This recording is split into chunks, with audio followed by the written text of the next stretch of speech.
Salut tout le monde, bienvenue dans le Morning de Florie. Ça y est, c'est officiel. On commence notre première série et durant tout le mois de décembre, on va parler des résolutions. Alors pour ceux et celles qui ne me connaissent pas, je me suis déjà présentée.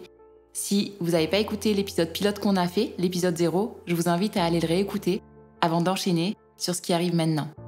Et pour tous ceux et celles qui me connaissent, eh bien, vous savez que le Morning de Florie en version podcast, c'est quoi ?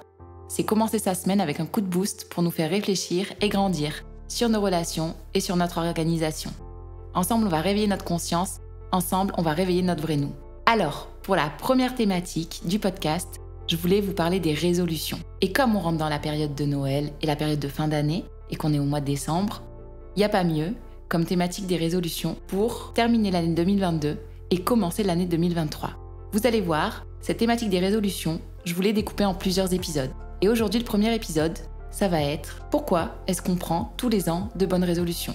Est-ce que vous aussi, ça vous arrive chaque année de vous dire que, ok, fin d'année, je vais prendre des bonnes résolutions parce que une année s'est écoulée et 1er janvier arrive et ça va être un tournant. Je veux que l'année soit différente, je veux que l'année qui arrive change, me fasse changer, amène du changement. Certains vont décider de se focaliser sur leur santé. D'autres vont peut-être dire qu'ils s'engagent à faire des progrès dans tel et tel domaine de leur vie. Alors bien que souvent on entre dans la nouvelle année avec les meilleures intentions du monde, il nous en faut pas beaucoup pour nous démotiver et pour abandonner ces fameuses résolutions qu'on s'était fixées.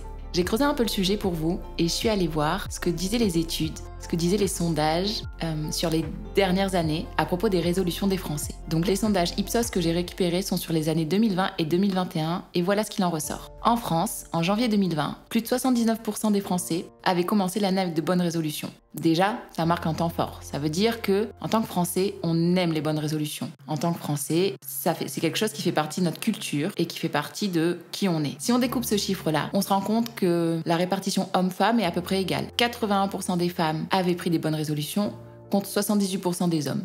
Donc vous voyez, mesdames, messieurs, on est à peu près égalité sur le sujet. Donc dans les 3 grandes résolutions qui apparaissaient en tête de l'année 2020, il y avait le sport qui arrivait à 44%, l'alimentation, donc quand on parle d'alimentation, on parle de mieux manger avec 36% et mieux dormir avec 29%. J'ai relu le sondage Ipsos en 2021. Les 2 premières résolutions n'avaient pas forcément changé. On était toujours sur le sport qui arrivait en tête mais qui avait légèrement augmenté avec 51% des Français.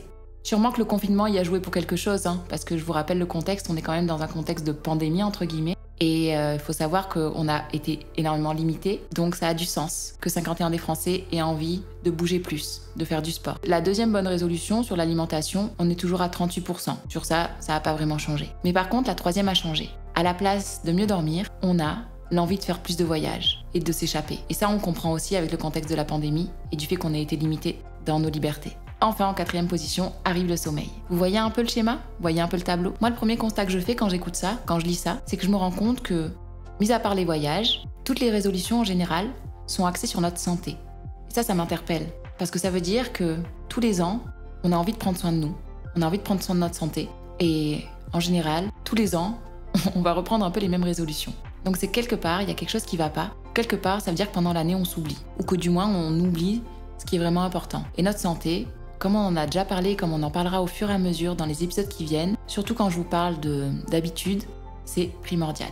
Bref, ça c'était une petite aparté. Maintenant que vous connaissez les résolutions préférées des Français et que vous connaissez le pourcentage de personnes qui prennent des résolutions chaque année en France, je vais vous donner le nombre de personnes qui vont les tenir. Sur les 80%, il y aura seulement 8% qui les tiendront sur une année. Et tous les ans, c'est à peu près le même nombre. Plus de 30% de ceux qui prennent des résolutions les abandonnent au bout d'une semaine et plus de 60% après un mois.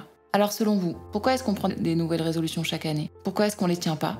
Est-ce qu'il y en a qui sont meilleurs que d'autres ? Est-ce que être motivé ça suffit ? Est-ce que juste avoir de la volonté ça suffit ? Alors maintenant que je vous ai posé les questions et que je me les suis posées à moi aussi, je vous propose de vous donner la conclusion déjà de ce podcast sur cette thématique. Est-ce que ça vous va ? Je sais que c'est pas le parcours traditionnel ou que c'est pas du tout ce qu'on fait normalement, mais j'ai envie de vous donner la réponse. Et en fait, toutes ces questions, elles se résument en une solution, une seule réponse. Le meilleur moyen pour tenir ces résolutions du nouvel an, c'est de ne pas s'en fixer. Et au moins, ce sera le moyen le plus fiable d'atteindre ce que vous voulez réellement, c'est-à-dire vos objectifs pour l'année à venir. Et pourquoi je vous dis ça ? Vous allez le comprendre tout au long de ces épisodes. Mais en vrai, les raisons pour lesquelles nos résolutions du nouvel an échouent se résument juste à cette simple chose, la stratégie d'établissement des objectifs. La façon dont on va obtenir et on va atteindre nos résultats se fait en général sur un processus. Et ce processus, mine de rien, il est toujours à moyen, voire long terme.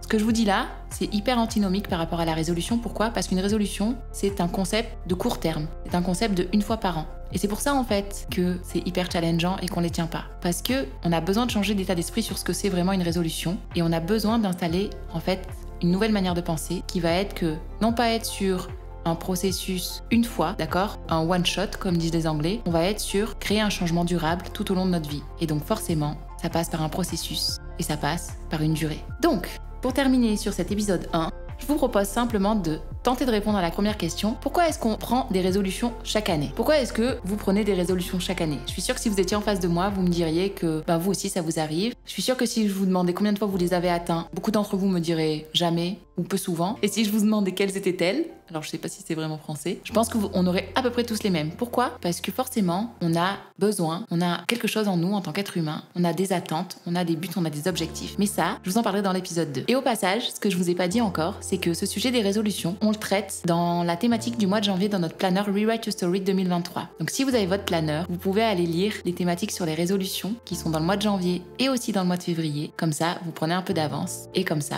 viendra compléter l'écoute de ce podcast. Et si vous n'avez pas déjà votre planeur, je vous invite à vous le procurer. Donc, concrètement, pourquoi est-ce qu'on prend des résolutions chaque année ? Eh bien, premièrement, parce que le nouvel an, c'est bien plus qu'un jour férié pour beaucoup d'entre nous. En général, le nouvel an, c'est une célébration de l'année qui arrive et on l'aperçoit comme une nouvelle chance, un nouveau départ. Les Anglais parlent de fresh start, un départ frais. C'est pour ça qu'on crée des résolutions. C'est parce qu'on a tous des parties de notre vie, donc là on parlera de l'année 2022, on a tous des parties dans notre vie qui nous conviennent pas, des choses sur lesquelles on n'est pas satisfait et on voudrait changer. Et souvent, ce changement, il est réel au départ, on le veut vraiment. On est sincère. Et nos résolutions, la plupart du temps, sont sincères. Pourtant, vous allez voir que, en creusant un peu, on va se rendre compte que même si on est sincère, il y a 2-3 questions à se poser quand on prend une résolution, parce qu'en vrai, on se rend pas vraiment compte de ce que ça implique, une résolution. Donc, les résolutions, on peut les voir comme un moyen d'identifier ce dont nous sommes mécontents. Ça peut être ok, cette année 2022, pour moi, je suis pas vraiment contente de la manière dont j'ai pris soin de moi parce que j'ai pas fait autant de sport que je voulais. Ou cette année, j'ai été hyper frustrée parce que j'avais résolu de prendre du temps pour moi et je l'ai pas fait. Ou cette année encore, j'ai été hyper frustrée parce que j'avais prévu un voyage et que j'ai pas fait. Ou cette année, j'ai été hyper frustrée parce que je voulais passer plus de temps avec mon copain et que ça n'a pas été le cas. Vous voyez, je vous donne des petits exemples comme ça dans lesquels on peut tous s'identifier. Les résolutions, elles servent à identifier ce qui nous a déplu dans notre année, ce qu'on voudrait améliorer. Mais ça suffit pas. Parce que souvent on réfléchit pas plus profondément aux véritables raisons pour lesquelles on est mécontent. Et c'est pour ça en fait qu'après on n'arrive pas à les tenir. Parce que comme on n'a pas vraiment réfléchi au pourquoi, les semaines passent très vite et on se dit finalement ça marche pas, ce truc des résolutions, je le tiens pas, donc à quoi ça sert ? Je laisse tomber. Et le pire, c'est que dans tout ça, une fois qu'on a laissé tomber, on va se sentir mal. On va se dire, en plus, je suis pas fiable. Donc on va se dévaloriser. Ou sinon, on va se sentir mal à cause de notre manque de progrès, parce qu'on n'avance pas comme on voudrait. Et donc parfois, ça amène même à des comportements qui sont pires que ce que c'était au départ.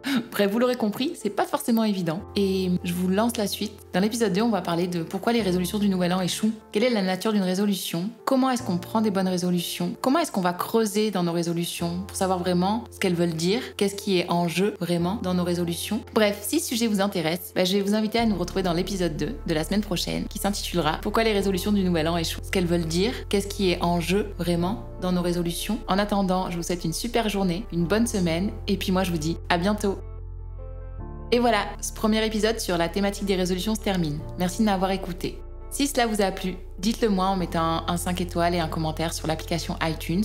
Ou si iTunes n'est pas votre truc, n'hésitez pas à le faire sur les autres plateformes. Également, il y a d'autres moyens de nous aider. Si ce sujet vous a parlé, n'hésitez pas à le partager sur vos réseaux sociaux ou peut-être à l'envoyer à vos amis ou votre famille, à quelqu'un qui pourrait être intéressé par le sujet. Au plus on diffusera, au plus on impactera. Et pour ceux et celles qui n'ont pas encore leur planeur 2023, j'ai une petite surprise pour vous. Merci d'avoir pris le temps déjà d'avoir écouté le podcast et on vous réserve un petit code qui vous donne accès à des cadeaux supplémentaires. Quand vous passez votre commande sur notre site www.myblueprintvf.com, vous avez qu'à simplement rentrer le code podcast et vous aurez des cadeaux supplémentaires. Sur ce, je vous laisse, je vous dis à bientôt et surtout, bonne semaine à tous. Bye bye. Le sujet des 8% qui arrivent et qui tiennent leur résolution du nouvel an. Et on va essayer de décortiquer et de voir qu'est-ce qu'ils font ces 8% pour y arriver. Mais surtout, on va essayer de comprendre qu'est-ce que ne font pas les 92 autres % qui laissent tomber.